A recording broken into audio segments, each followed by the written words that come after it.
আছে।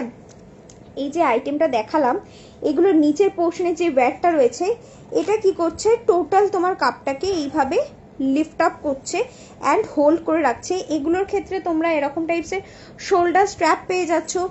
যদি চাও তো তোমরা শোল্ডার স্ট্র্যাপটাকে দিয়ে নর্মাল ব্রায়ের মতনই ক্যারি করবে, বা যদি তোমার মনে হয় যে আমি শোল্ডার স্ট্র্যাপটা ক্যারি করব না, আমি অফ শোল্ডার ড্রেসের সাথে ক্যারি করব, অবভিয়াসলি কোনো চাপ নেবে না, মানে একটা সেকেন্ডও ভাববে না, সিম্পলি এই স্ট্র্যাপটাকে রিমুভ করে রেখে দেবে। যদি স্ট্র্যাপটা রিমুভেবল অপশান থাকে রিমুভ করে রেখে দেবে, আর যদি দেখো যে রিমুভেবল অপশান নেই, সিম্পলি স্ট্র্যাপটাকে এরকম লোয়ার পোর্শনে এইভাবে সেট করে রেখে দেবে। কোনো রকমভাবে এই পোর্শন থেকে কোনো স্ট্র্যাপ ভিজিবিলিটি তো আসবেই না। অ্যান্ড সবচেয়ে বড় কথা, ব্রা খুলে যাওয়ার, সরে যাওয়ার, নড়ে যাওয়ার কোনো চান্সেস নেই। তুমি 40 ই কাপ সাইজ, মানে বুঝতে পারছো কতটা হেভি কাপ সাইজ।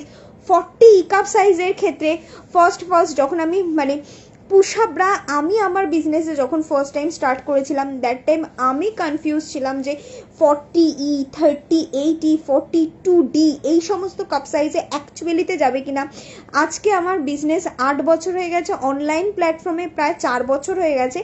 এখন আমি ফুল অন কনফিডেন্স সবাইকে দিয়ে, অ্যান্ড সবাই কনফিডেন্টের সাথে ক্যারি করে, একদম প্রপার শেপ, প্রপার লিফটিং দেয়। এগুলোতে খুলে যাওয়ার, সরে যাওয়ার, নড়ে যাওয়ার কোনো চান্সেস নেই। জাস্ট থিঙ্ক অ্যাবাউট তুমি একরকম, আমার সাইজ বা আমার ফিগারের শেপ একরকম, আমাদের থেকেও হেলদি রয়েছে, অনেক হেলদি রয়েছে। যাদের 42D লাগছে তারা কি অফ শোল্ডার ড্রেস পরছে না? দেখবে প্রচুর মেয়ে বেশ হেলদি, বেশ হেভি কাপ সাইজ, তারা অফ শোল্ডার ক্যারি করছে। কিভাবে অফ শোল্ডার ক্যারি করছে?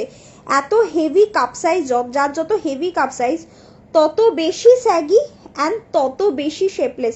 তো তুমি যখন অফ শোল্ডার ক্যারি করবে, তোমার ফার্স্ট ক্রাইটেরিয়া থাকবে যে আমার যাতে কাপটা স্যাগি না হয়ে থাকে। স্যাগি হয়ে থাকলে অফ শোল্ডার তুমি ক্যারি করতে পারবে না, খুব বিচ্ছিরি লাগবে।